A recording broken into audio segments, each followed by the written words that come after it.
Hello. I don't really know how to intro these anymore, so I'm just gonna go with with whatever comes out of my mouth. It is episode 10. I'm very happy that you're here. I'm honestly surprised we made it this far. I've never been committed to something for so long. I'm kidding, of course, but yeah, something done personally has never lasted this long, I think. I don't know. Anyway, so today is gonna be a little more of that um normalizing stuff or whatever.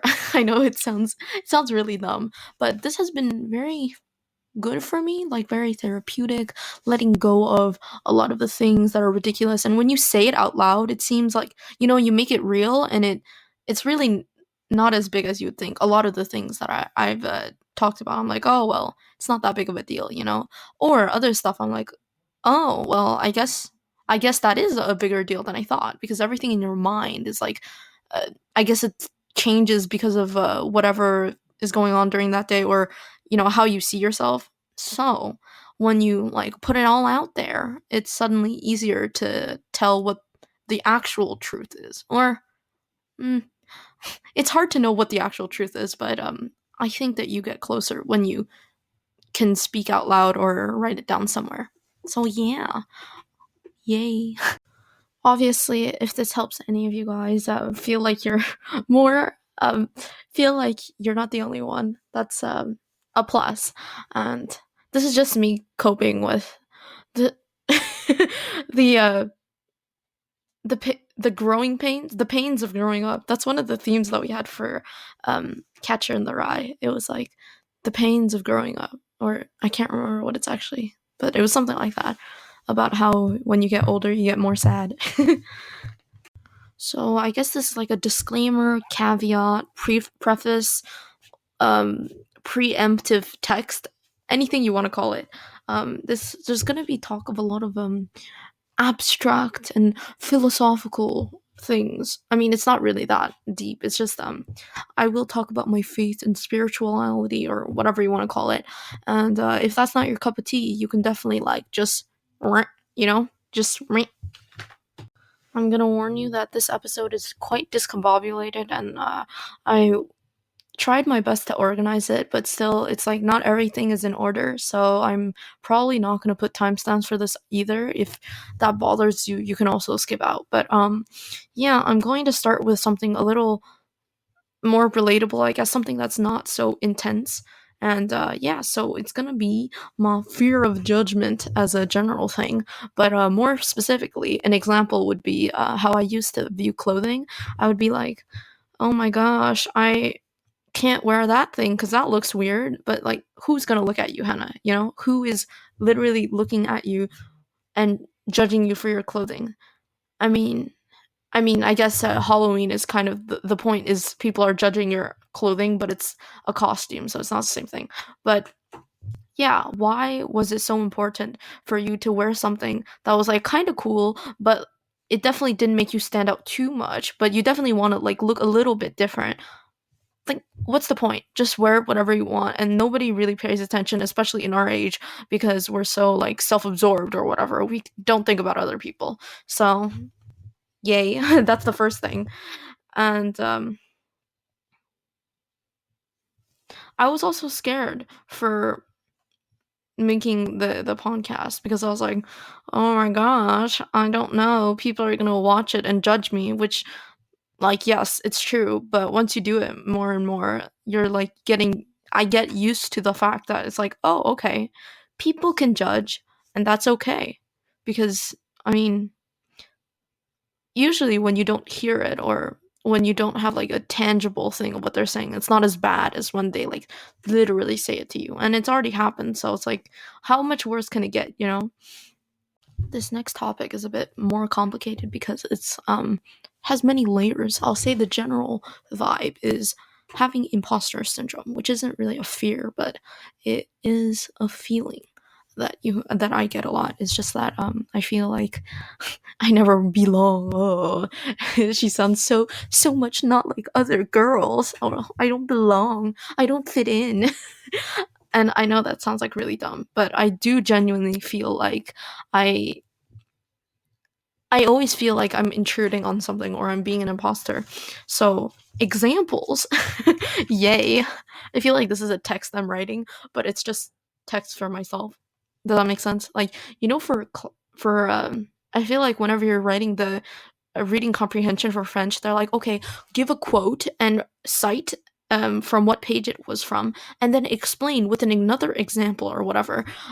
That's what I'm doing right now. So the first category, I guess, would be my inadequacy or inability to reach up to the expectations of being me. Just that by simplicity. And in that, we'll start with section 1, which is inadequacy as an Asian, or what people see as an Asian, or what my parents expect. So, what does that mean? I feel like I am never good enough. Wow. What an unusual thing. She's so different. She's so alt. But obviously, that's like very common among people. So the first thing would be like, I mean, I know that my parents would never say it and they would never like admit it, but if I got bad grades, they would definitely be disappointed. I just know that like I'm not there, right? So I wouldn't know for sure, but I'm like almost totally sure because it just it's just what happens to be. And I also feel like I do put that pressure on myself to achieve whatever I see as success, whatever I see as like the best, and I'll never be the best, which is another thing, never achieving your goals because you're not the best is like that's unrealistic. You can never be the best unless you wake up and you're suddenly Einstein one day, but there's only one Einstein in every like I don't know how many people. And if you want to tie it into like two set violin, I'm not Ling Ling. I cannot reach level of Ling Ling. Um,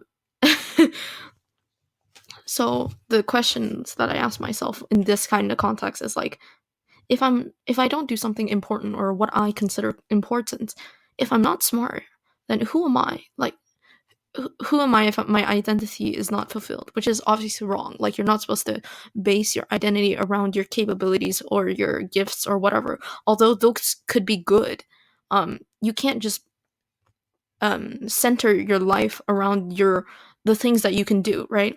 And obviously, if you want to talk about religion or faith, the most important identity I have is like being a Christian, being a child of God. But when I do that, when I tell that to myself to soothe myself, am I really just excusing my subpar behavior? I don't really know, because when you ask your friends that, they'll never say, "Ah, yes, you suck. You are terrible. You need to." I mean, maybe they do, but I feel like if that ever happened to me, they would never say like, "Oh, you're in such a rut right now, Hannah. You really gotta like better yourself or whatever." And you're just excusing your behavior because you're Christian or whatever, which is definitely not what I want to do. Another thing is like, in the whole Asian sphere, I know I do not get the best grades, and no, I might not go to the best school, and no, I might not go into into medicine, which is whoa, crazy stuff.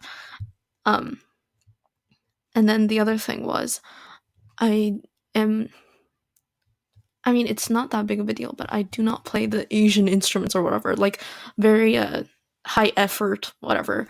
I don't play violin or piano because I quit piano, and um, I mean, I know that you don't have to be able to do everything to be considered like someone special, right?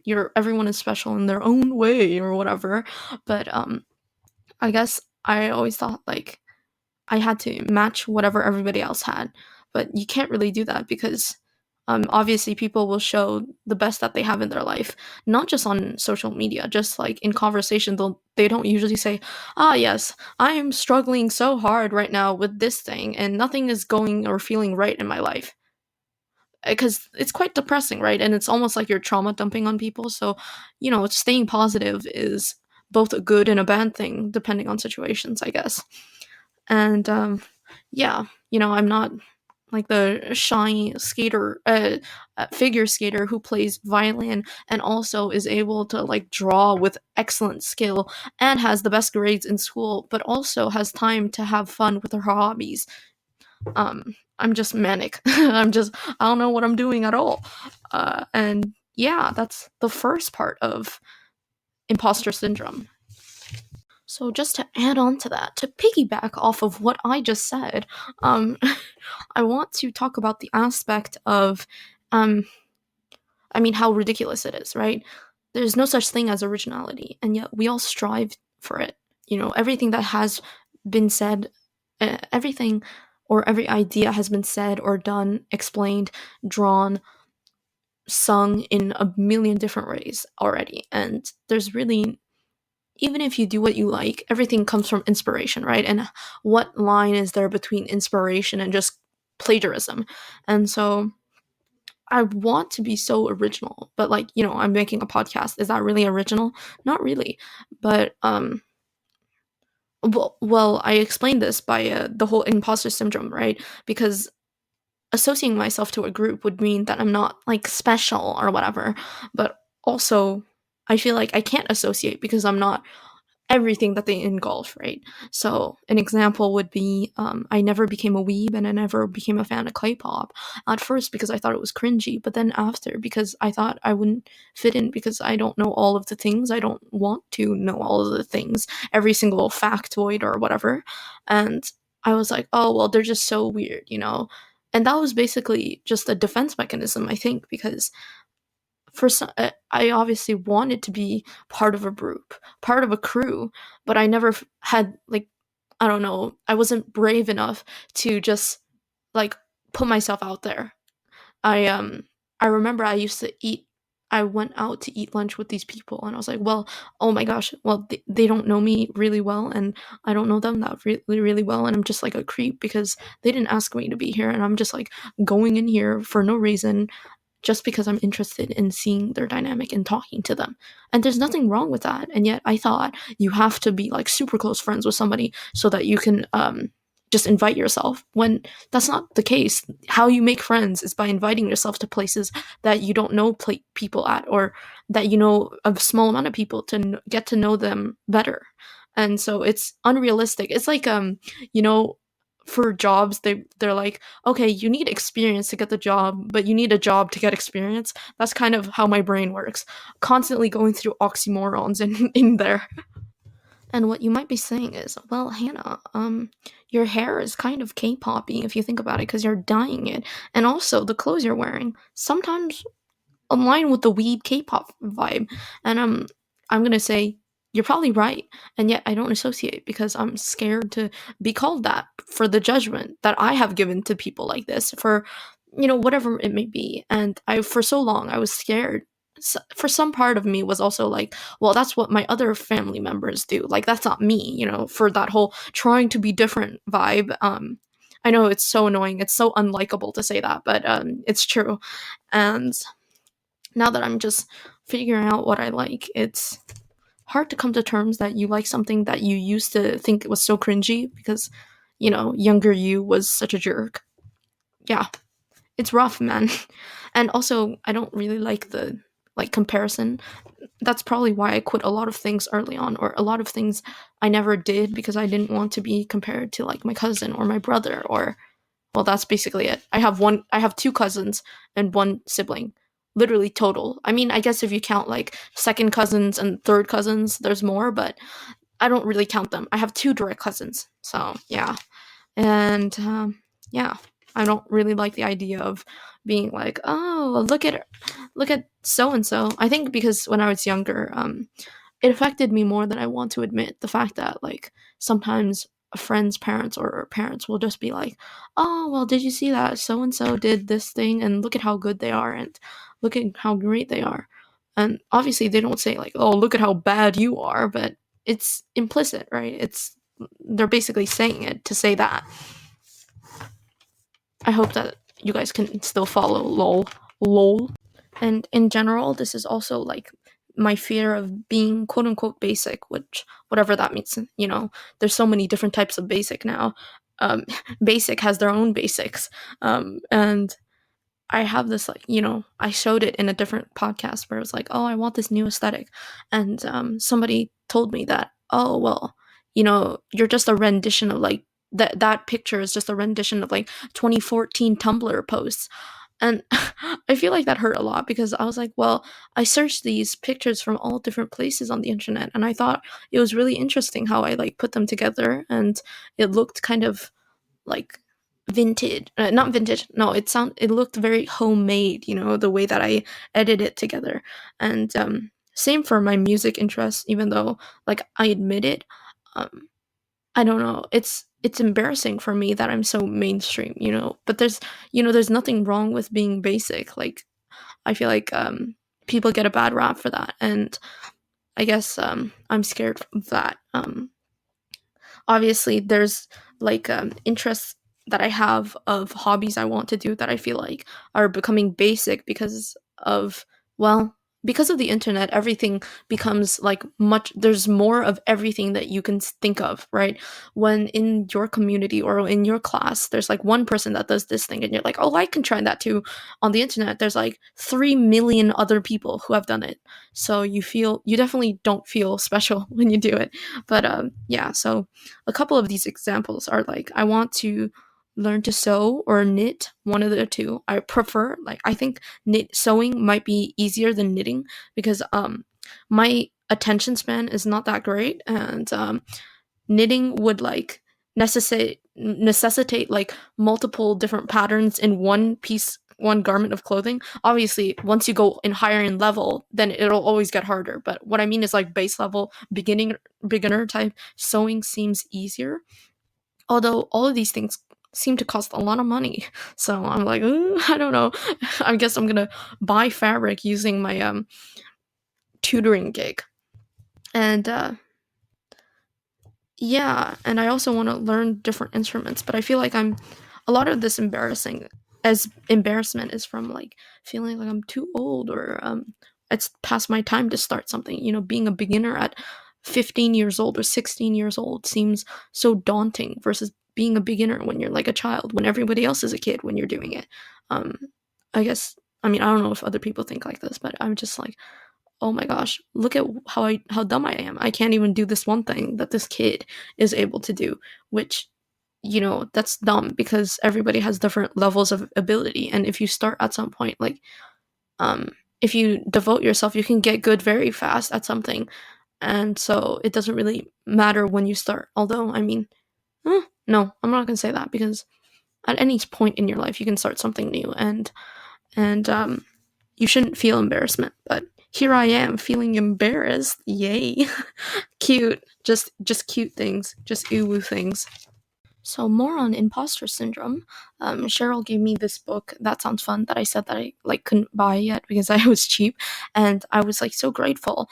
And I feel like I just didn't know how to react properly. I was like, oh, thank you, and I definitely didn't express how like grateful I truly was because I'm really bad at this type of thing. And she wrote this message for like, well, I'm not going to say what she wrote because I feel like that's very personal, but she said something along the lines of you inspire me every day to work harder. And I just felt like such a huge phony. I mean, I feel like speaking with Luca has reminded me of all the things that like Catcher in the Rye is, that how relatable it is. Like, I feel so fake. I'm an imposter, and I mean, obviously, I thank her for seeing me that way, but I definitely don't feel or think that I am an inspiration because I mean, I'm like hanging on by a thread, and yet like people see me as this, golden child. Well, obviously I'm talking about at church. Like at school nobody sees me that way, but um it's because, oh, I forgot to give context. In church I've always like, I mean, when I was younger, I went through. I mean, we'll talk about it in the childhood episode, episode. Still not decided yet, but I was very much so involved in Awana, which is an after church program that we had, and it was about learning more about the Bible and activities and that type of thing. And I guess I was just very good at memorizing verses and stuff like that. And I was generally, people saw me like as like, oh, she's so cool, she was able to finish her book in like 8 weeks or whatever. And now look at me. I like, well, that's part of the whole imposter syndrome, because I feel like I'm not that person anymore. And who am I if I'm not involved in many things? Who am I if I mean, obviously, like, people change in, and like people evolve, and it goes, life isn't just a straight line. It's definitely wavy. It goes up and down, and that's how life is supposed to be. I mean, it's not supposed to just be like, yeah, you start at this point and then you just keep getting happier and happier until you explode in euphoria at the end of your life or whatever. But I feel like I don't know if I'm really that great right now. I don't feel the coolest or the hottest right now. And the way that she phrased it, I don't want to read it. That's why I'm trying not to be too specific, but um it almost made me want to cry, because I was like, man, if only I was her. Like the girl that she's describing. I really wish I was, but I don't think I am. Especially in small groups, I feel like, just because I talk a lot in small groups, and um, we'll talk about that in the childhood episode. I know I keep like I keep trying to lead you guys on. That's not what I'm trying to do. It's just that it's taking a long time to organize, and I'm still not sure how I'm gonna do the episode or episodes. Depending if I do the mini series or if I really condense it into one episode. But yeah, so it made me think about how different I used to be. And in a lot of ways, I was better and worse than the person I was today, that I am today. And an example is like in youth group, I feel like um, they, just because I talk a lot doesn't mean I'm smarter or I know better than the other people in my small group. And I remember something that May told me, where she was like, "Oh well, if you're not a good Christian, whatever that's supposed to mean, then I must be the worst." And that's like definitely not true, like at all. Because I mean, I didn't tell her then and there because I guess I was embarrassed. But at that point, I hadn't I hadn't prayed it in a long time, like for real, in a long time, and I I mean, just having a good memory or being able to connect different links doesn't make you um, a better Christian. It depends on what your relationship is like, and with God, obviously, your relationship with God doesn't is not based on the things that you know or the things that you can remember when you're praying or when you're reading, because you can read something 1,000 times, and even if you remember what it says, like what you get from it will always be different. So yeah, that's my spiel on what's it called it on differences between people, and what the pedestal you put on people is like. It isn't always true, and like for me at least, it feels like a lot of pressure that I don't know how to live up to. My next section doesn't really, I mean, it also includes a bit more imposter syndrome, but it's like um I would describe it as yes but actually no. How my brain works, it's I constantly, I guess I'm yelling at myself. Not yelling, I'm arguing with myself constantly, where I'm like, well, I want to do this, but then I'm like, no, I can't do that because whatever. And usually that side wins. But I'm trying not to let those doubts and those lies and those stories control my life. Except it is hard. It's it's so easy to believe the lies because they feel so real, right? You know, I'm like very needy or whatever, but it's quite annoying when you have someone, at least that's what I think. If I'm always asking someone like, "Hey, validate me. Tell me that you're not annoyed with me right now, or tell me that I'm doing fine or whatever." Not doing fine, like as in that you're cool with, like we're cool, you know? Yeah. But then my other side of myself will be like, don't be annoying, Hannah. Like, don't be so naggy. Why are you doing that? Like, they definitely didn't bring anything up. So why would you annoy them with something so dumb or trivial, like validating you're fine? Like, what is the point? So, yeah, very fun. I love that for me.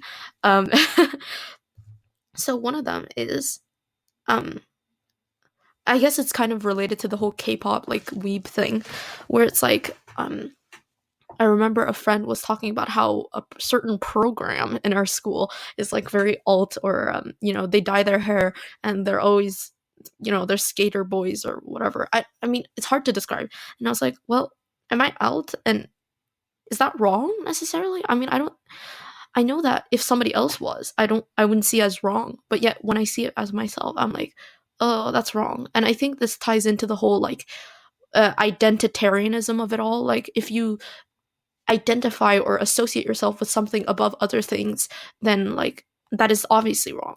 But I don't see why, if I called myself something like that, it would be wrong, just because I don't fit all of the attributes. Nobody can ever fit all of the attributes of something, right? It's just in general, or the majority, or mostly, or whatever. And yeah, that's like a thing. So another one that is kind of yes but no is, I was scared to promote this podcast, but stuff that I do in general, because I don't want to sound pretentious by saying, hey, I think that I did really good in this, but also, like, what's wrong with being proud of something that you made, right? On the flip side, though, if you're being too proud, you sound like you're like, I'm so much better than you, or whatever. And that's not what I want to do. And so I chose very specifically the people that I would send the link to for the first episode of the podcast, because I was like, oh, well, I can't send it to this person because we don't know each other that well. And I feel like that would be weird. Why would I promote them? Why would I just like promote myself when I never talk to them? A lot of this type of things were in my brain. I was like, well, I can't send it to that person because like it's weird. They would definitely think that it's like I expect something from them, which they never said so. Like, why am I so scared about doing something? And I'd rather refrain. When I had something that I was proud of, why can't I share it? Of course, this is all an argument in my head. Okay, nobody's telling me that I can't.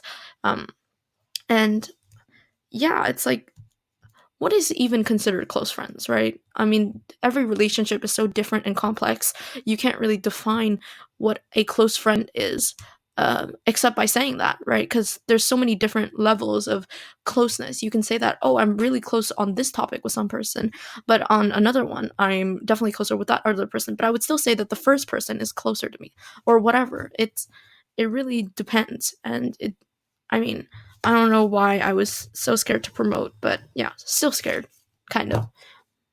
So the next yes or no thing, yes versus no thing, is I guess I'm kind of scared of the real truth, or whatever you want to call it. I'm scared of knowing what is the truth, because I know that most of the time people are honest with me, but I don't know if their vision is blurred because of their bias towards me. So like the podcast, yeah, people are like, oh, it's so cool and it's so fun. But is that because you like me as a person, or because you like the podcast? It's hard to know, right?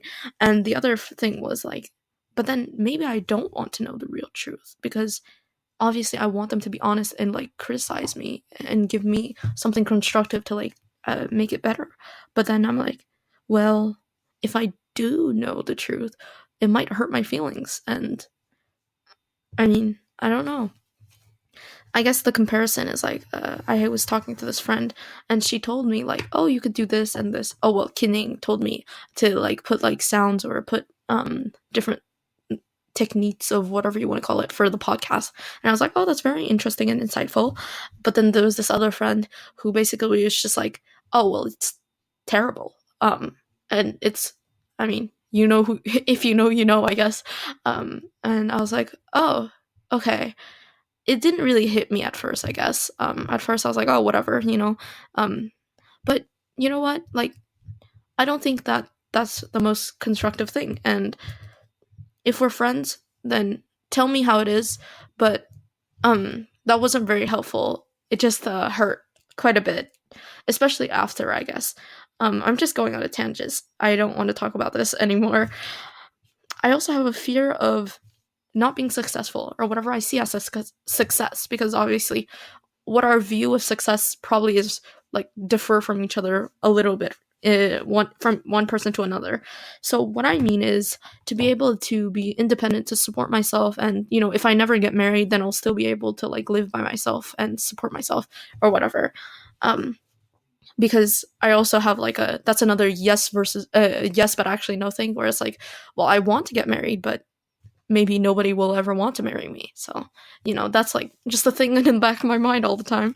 And so it's like, is it wrong of me to want a high paying job that can help me get the futile things of the world, the frivolous of the world, just because I want them? I mean, in this ethics thing, we saw that it was like, you're not supposed to pursue your pleasure, the things that give you pleasure, because at the end of that line, you start pursuing pain, because at the end of pleasure, there's always pain or whatever. And I was like, well, is it wrong for me to want something, to want these things? And obviously, I mean, the rule of thumb generally is everything in moderation. If you like ice cream, then you shouldn't necessarily, unless you want to stop yourself, but if you want ice cream, you should be able to have ice cream, but you shouldn't be eating ice cream all day long, right? Because having a healthy amount versus an excessive amount is a thing. So moderation in that case. And there's also like, well, I really um I really like reading, for example. You can read a healthy amount versus an excessive amount where you're not working on anything else. Just giving examples. And so it's hard to tiptoe the line though, where it's like, is it wrong of me to want something that's expensive? Because I mean, maybe I should just donate whatever money I have when I have like a stable job in the future to charity. And it's like, well, do you expect yourself to donate everything that you have just to live with the bare minimum? If you have the chance to have more than the bare minimum, shouldn't you let yourself afford that? So that's like a question that's in my mind, which isn't really quite answered right now. And it's like, that's another yes, but actually no. It's like, my mom wants me to go into health science, and then after that go into medicine or whatever. Well, not just medicine, also orthodontist or like dentist or whatever you want to call it, that type of thing, or like veterinarian type of thing. And I guess um there's like the yes versus no. I'm like, well, I could do it because my mom is telling me to, and there's nothing wrong to do that, like follow guidance from somebody who has experience in life. More life, they've lived more life than you. But also it's like, no, what if I want to do something different, but maybe they know what's best for me, right? They know, they should know, they've lived longer. But then it's like, well, am I just saying that because I don't want to be fit into the stereotype of an Asian, or am I saying that because I actually don't want to do it? And if I actually want to do it, why am I so scared of like, and am I also scared of the rejection that would feel? Because medical McGill Med School only admitted 219 students in the year 2018-2019 for the school year. And that's all the students that they admitted for medical school. So to become MDs, doctors. And I was like, well, do I really think that highly of myself? Am I really that great? Probably not. That's the truth. And I guess I haven't really dealt with rejection on that type of level yet. So, yay. In general, this is another yes, but actually no. So it's like, I guess it's kind of relating to the whole going to school type of thing, where it's like, I guess I'm scared to say that I'm smart because I'm like, well, I'm not the smartest and I don't get the best grades, and I don't know everything, but nobody knows everything ever. I guess I'm also scared to like admit to myself, like, oh, well, I guess I am doing well in this topic and this other subject at school, but there's always that thing like, well, don't get too cocky. You're not the best and you're not doing that great. And you know, it's great to have a part of myself trying to ground myself, but it's really annoying when you're trying to say something. You're like, "Hi, I don't know. Who am I?" So can I say that I'm smart? I don't know. Maybe they'll think that I sound too pretentious. And it's like, can I say that I like fashion? No, that's dumb. Why would you say that you like fashion? That's so dumb. And you don't even know history of fashion or whatever. Can I say that I'm Asian? No, there's too much identity behind that. There's so much culture, and you barely are able to carry any of it. You don't speak the language. You don't write the language, or you don't play any of the instruments. And it's like, I'm talented. No, you're not that talented. You're not able to do whatever. You're not on the level or caliber of somebody else. And all of these things. Next one is a section I like to call general fears surrounding my faith. General fears surrounding my faith, yes. And I'm gonna start it off with it's more imposter syndrome, but like disguised in youth group or at church. Yay. Really cute, really fun stuff. So the first one is I'm kind of scared to spread my wings. Like, I would say I'm generally a confident person, but I'm also very insecure on the inside. Like, I'll never say it. But I remember at youth group the other week, we were watching a movie, and outside of the movie, well, actually, there was only two of my friends, like from our friend group, that were there. And so I was so awkward because I was like, oh my gosh, we have to stay in the corner because, like, there's barely people that I know here. And because Luca and her brother left so fast, and now it was just me and my other friends.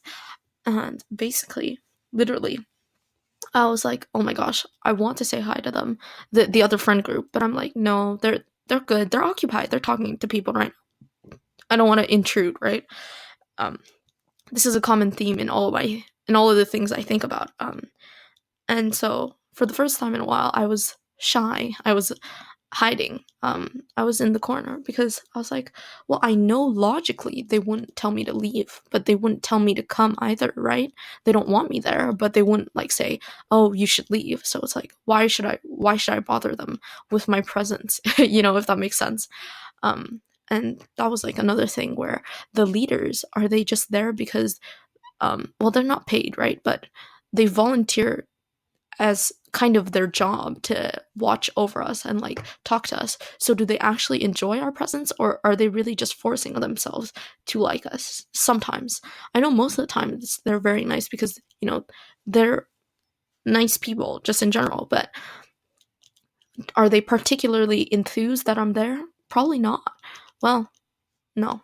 That's not true. It's just that's what I think. Haha. Haha. And also at youth group, I was like shy to like show what I was wearing because I did a hair thing and I wore earrings and I did like a layering thing, and it was like, whoa, I feel like I look so different than I usually do because usually I put no effort in, and like I guess putting effort is wrong? Question mark.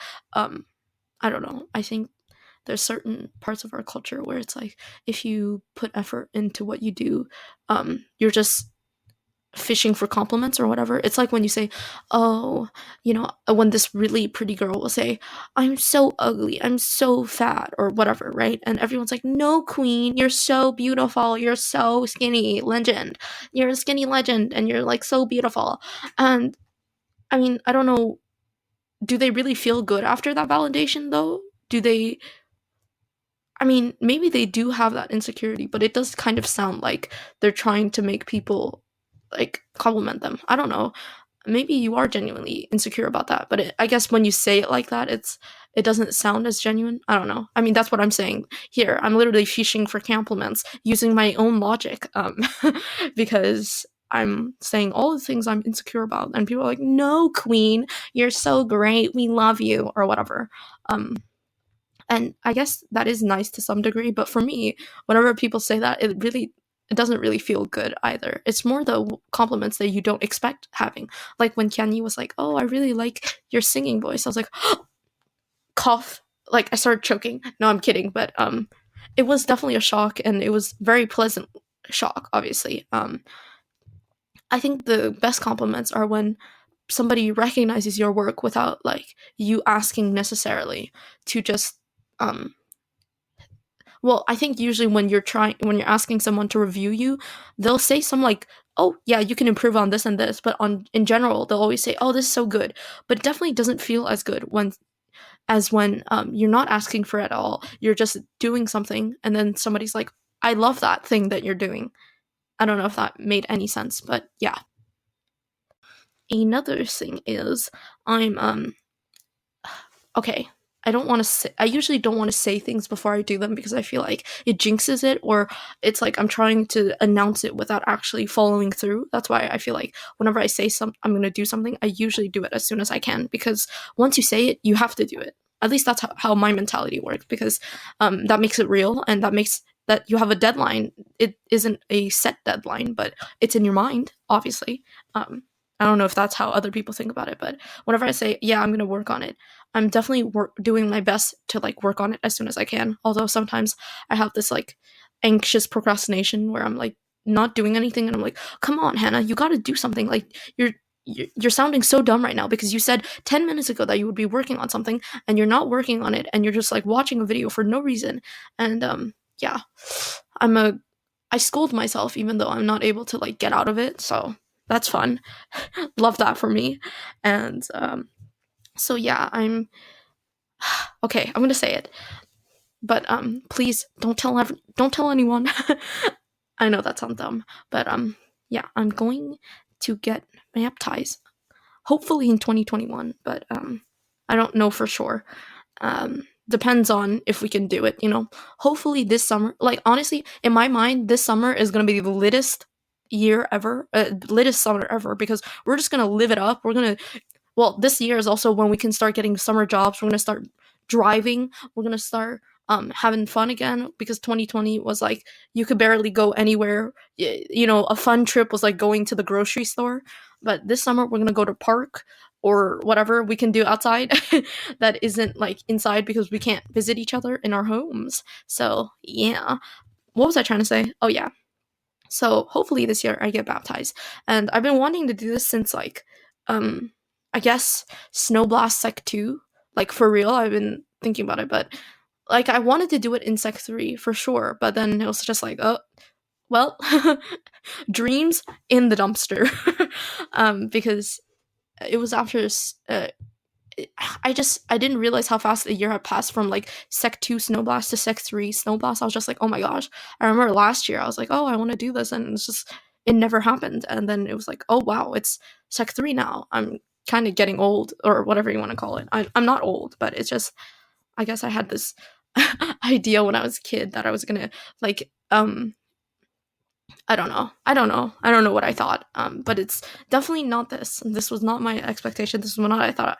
But you know, I feel a certain way that like it's wrong of me to want to do it because I'm like not super close with God right now and I don't have a great relationship with him right now. And you know, there's never going to be a good opportunity because when I had a good relationship with God, we were in quarantine slash right before quarantine. So, you know, there will never be a good opportunity until you take it and just run with it. And hopefully when you get there, you're where you want to be. But, you know, we're constantly growing and we can never predict where we're going to be when we plan something in advance. You know, like you can try for when you make plans, oh, well, this day it's going to rain. And this day it's going to be like really hot or whatever. But you don't know what's going to happen. You know, maybe the store is closed that day and you got to go when it's raining outside. But it's still a vibe because you enjoy the presence with your friends. I mean, I don't know if that's the best metaphor, but we're going to go with that. And the next one that is also related to the faith aspect of everything is part of my phoniness or fakeness or imposter syndrome around the fact that you know, people see me at youth group as something. Well, at least May told me that she sees me that way, and I feel like I'm not her. I'm just not her. And so, you know, I used to like read out a bunch of passages at youth group, and I don't do that anymore. I mean, obviously, we're like at home right now, but now we're going back to church, and I don't know if I would volunteer necessarily to do that because I guess I used to think that it was fun to read out loud in a group, and now I'm like, no, Hannah, you sound so pretentious. You think you can read better than other people? You like stutter on every other word, right? And nobody's thinking that. Obviously, they're just reading. I mean, most of the time when you're reading the screen. You're not even looking at the person who's speaking because it's like, oh, you got to follow through the passage to like really understand. At least for most people, they're visual learners, right? So you have to read through it to understand it, whatever. And I don't volunteer to pray anymore, which not that I did that much before, but I feel ashamed that about the fact that like it's not even the insecurity that like I can't pray good. It's more that I feel fake because like, oh, you're praying on Friday, Hannah, but you're not praying any other day. So like, what? Are you a legalistic Christian now? Are you a Catholic basically? Yeah, that's what's in the brain. And the other thing was um I don't know what this last thing was. It says two people like me. Anyway, I feel like, I mean, oh wait, I remember now. I feel when people say that they relate to me, or when think that somebody is like me, I feel like that's wrong to say, because everyone's so complex and different, and it's hard to say like, oh, I relate to you because there's this one thing that we have in common, and we're so similar because of that one thing that we have in common. But there's nothing wrong with saying that, because you can feel closer by having a link that's like, oh, we really understand each other on this level. I mean, I'm going on a tangent. This is not good. Not good. I'm also scared because I want to go. I feel like 2021 to 2022 school year, we might be getting back to normal once Canada starts like handing out their vaccines or whatever, because they're going so slow. But anyway, once a majority of the population or whatever is immunized, but I can't speak. Anyway, we'll still be wearing masks, but we'll be able to do more events in public or whatever. And I'm thinking Awana probably will be coming back like in person. And I was like, oh, that'll be my chance to like go back. But the fact is so daunting, because I guess I'm scared to go back.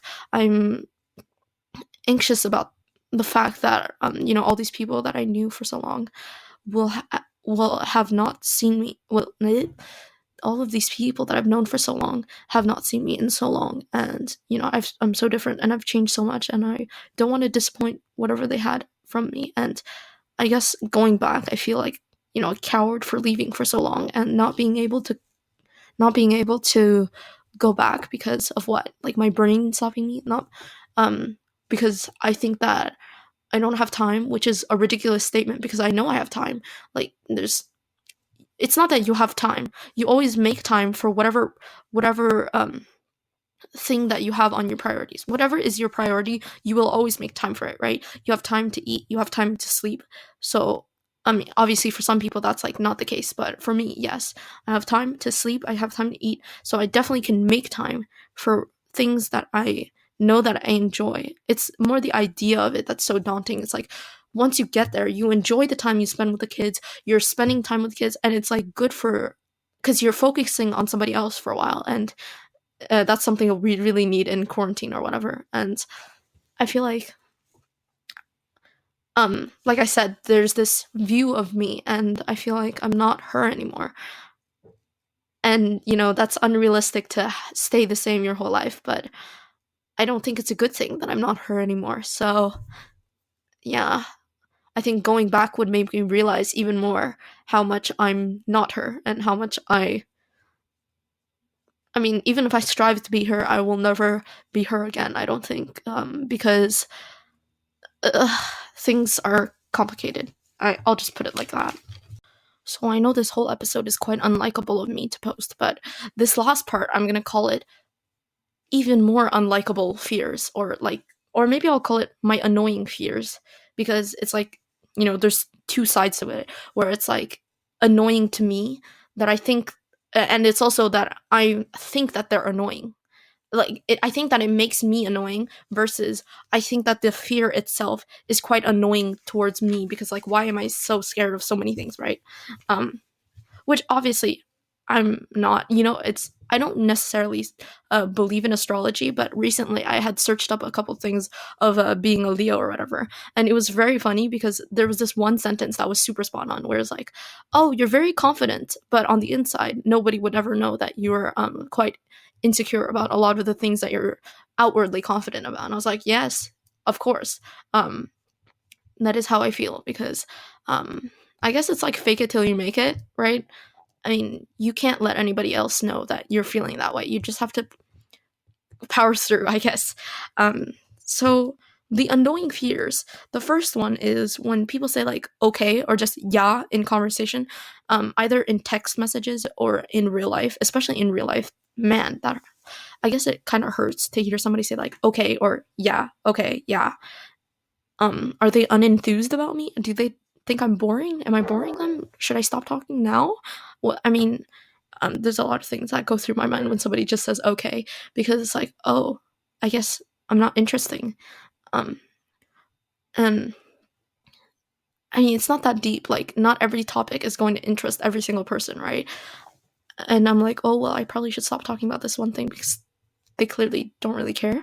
And there's this whole trend on TikTok too, where it's like, oh, when you realize that your friend is actually listening and cares about what you're saying, which kind of true. Like, I mean, we are technically the generation of like snowflakes or whatever, but they're not wrong when it's not wrong to like validate somebody else in saying no, continue. I thought that was really interesting, or what you were saying was so different from what I've heard before, or this new point of view is really like interesting to me, or whatever. Obviously, you can see that I'm so mentally stable right now. um, which I'm kidding about. Like, I am mentally stable. It's just I gathered these across, like, I guess this took me about maybe a year. A year. What am I saying? A year? Who do I think I am? It took me about an hour to script through this because I was like, oh wow. I didn't realize because some of these things I used to think were just like, oh, everybody feels this way, and a lot of these things I've spoken about, people are like, huh? Like, it just had, it's not that it was dumb, it was just it had never necessarily crossed their mind. um Next annoying fear is i'm I'm scared of, like, the whole effect. Well, I was going to call this podcast Master of None, but turns out it was like already a title of a song and a TV show and all these things. So anyway, it comes from the quote where it's like, jack of all trades, master of none. So a jack of all trades is basically somebody who can do like a ton of different things, but master of none is like that cynical part where it's like, well, but they're not the best at anything. Not the best, but not even good at it, at one, right? And that's how I really do feel. And I'm like, well, if I'm balancing this many hobbies, I'm never going to get good at any of them, but I want to do all of them at the same time. And so that's like my dilemma, because I'm like, oh, well, I like the podcast, but I also want to, I kind of want to learn to draw, and I kind of want to learn these other instruments, and I want to, I kind of want to make music too, and I want to be able to work well, but also, be able to go outside every once in a while, and I want to read, and there's just, I feel like there's too many things in my brain going on at once, and if I only focus on one, I'm like, well, this is time that I could be spending on another thing, and I just end up like guilt tripping myself for like not spending enough time on each thing, when every part of our lives will always develop something more than another thing. And it's unrealistic to think we have a perfect schedule where we have each thing lined up and it's like, oh, okay, I have 30 minutes of drawing, I have 30 minutes of music, I have 30 minutes of the podcast, and then I can do this other thing, and then I can do work, and then I go to bed at this time. And, things just don't happen that way. And, yeah. And why should I be mad at myself if I'm spending too much time on one thing? That just means I'm enjoying it, right? But, there's this part of my brain where it's like, oh, well, you're not putting enough effort in every other thing, right? You could be putting this effort in something else that you like, or something else that's more important, like school or studying or whatever. And though I guilt trip myself, I never am able to do it. So, oh, and that's this whole thing. I remember I was having a conversation with Kenny once, and I can't remember what it was about, actually. Oh, no, it was about people. I was like, oh, I really want to talk to these people, and I guess I'm scared. But I don't. No. I said I want to go see them, but I don't want to at the same time. And she's like, "Oh, why are you so contradictory?" And I was like, "Yeah, I'm sorry. I'm not. I'm not trying to be like unlikable or unpleasant. I just I genuinely do feel this way. I'm That's why I feel like saying this on the podcast is way easier, because it's like I'm not actually annoying anybody. They're choosing to listen to it, well, generally, I'm not going to force you to listen to whatever I have to say. And so I guess it makes me feel better that I'm saying it here, even though people do hear it, it's a great way of communication, if you want to call it that. And yeah. So part of the whole, like, being an imposter or an intruder in a conversation or a situation, is that I have a fear of, or I guess more guilt of being like, feeling like a burden. I know you're saying, wow, that is so weird because you're an extroverted person who talks a lot. And yeah, I know. I told you, this is very contradictory. And so I don't want to bother them by saying something that's insignificant. So I feel like sometimes when I'm meeting new people, I try to, like, I'm a very exaggerated version of myself. Like I play almost a character where I try to say the most interesting thing that I can think of. But it's like the funniest moments that you have or the best jokes that you make are always when you feel more relaxed, I feel, because you're able to just naturally flow through conversation and be like, call back to that other thing you were saying or whatever. I think that's true though. And yeah, so I feel like when I'm trying to become friends with somebody, it's just too much. You know, I'm like exaggerating, and that's another fear. It's like being the nagging, annoying friend, or like the sidekick that's always like, you know, with one liners that are annoying and who doesn't really know her place. So, like, I have this fear that you know, our life isn't a movie, but like I always picture myself as like the annoying sidekick or the like, you know, quirky sidekick in the movie who doesn't know that she isn't the main character or whatever. um that type of thing. And another thing was my fear of getting a big head from my ability of speaking English in Quebec, because you know Quebec is a French province, but since we're in Montreal, it's like English and French. And I don't know if like I don't want to get disappointed when I start living in like maybe a European country or in the US, or wherever else that speaks English majorly. And I realized, no, I'm not really good at speaking. I'm not eloquent. I don't have interesting ideas. I'm just basic. I'm just normal. And, you know, what's wrong with being just a normal person? You know, the normal people are the ones that make the difference, right? And I guess it's just because I've been told that I'm good at English or I'm good at like enunciating. I don't know, like, good at something in the language or expressing communication, my ideas, whatever. And I'm like, well, have I convinced myself that that's true, or is it actually true? Because it's hard to know the difference. And I feel like when you're at school, when you do something okay, they're like, "Oh my gosh, great job! You did so good! Woo!" And it's like a total exaggeration of how good you did, which good is good, but it's not like amazing, you know? It's like saying you got an 8 out of 10 and you're like, "Oh, you did amazing, excellent, marvelous." And then when you get 10, that's when you actually are excellent, right? Because you got everything right. I don't know. It's just a thing. And I'm so weird, right? I'm so weird. I am scared to be like, I don't, it's not scared, it's more like I don't like being pitied. But then due to recent events, I'm like, I guess maybe being pitied is better than being hurt, I guess. Like, I don't want to be treated like a little bird because I released this video. I want to be completely the same, but you can't really change what the perspective of a person who cares about you sees you as, right? They will forever be changed by every single event that happens in your life and every single thing that they see.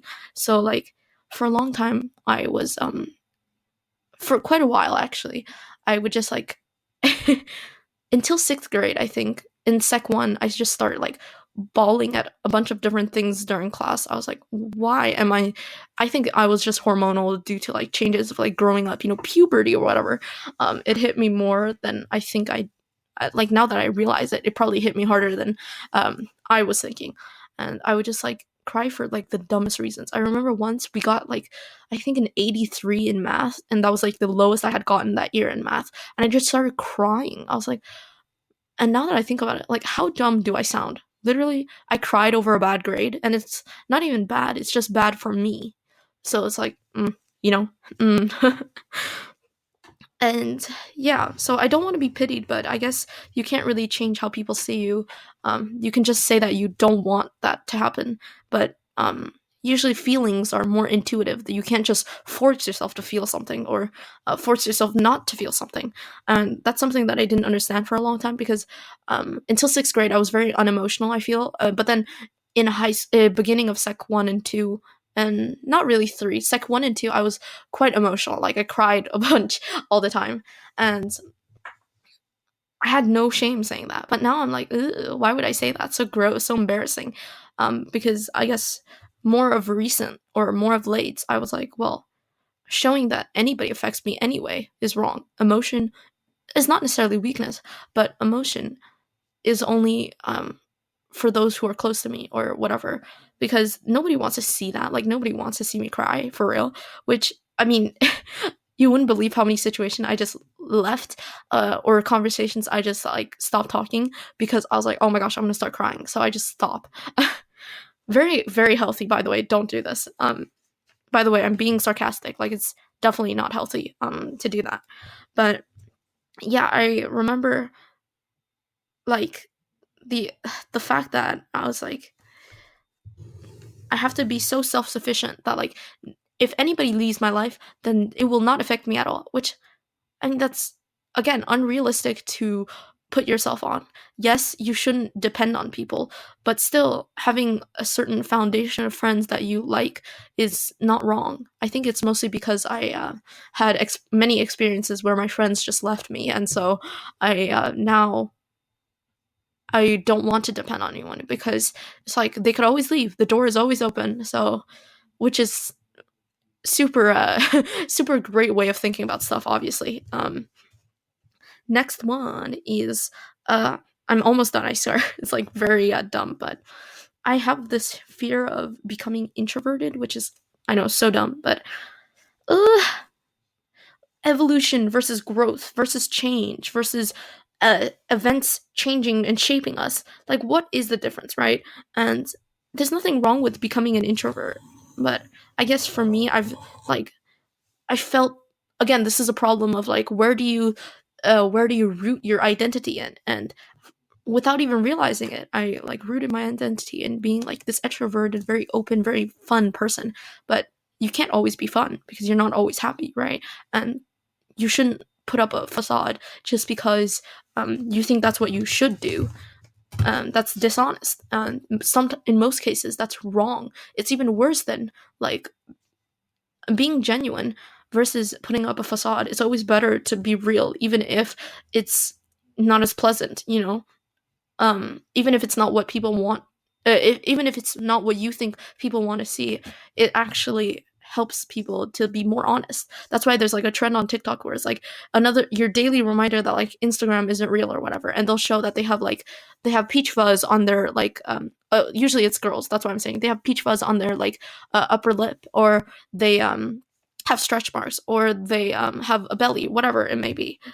Um, so yeah, I have this other fear where it's uh I guess being too needy. Like on one side I'm like, well, I want you to validate me and make me feel that good every day, but why would you ask something so heavy of a person to like other people to do? Because that's, I guess that ties into the whole like depending on other people. Like, I can't depend on anyone, but at the same time I want people to like tell me that I'm like cool or whatever. I don't know.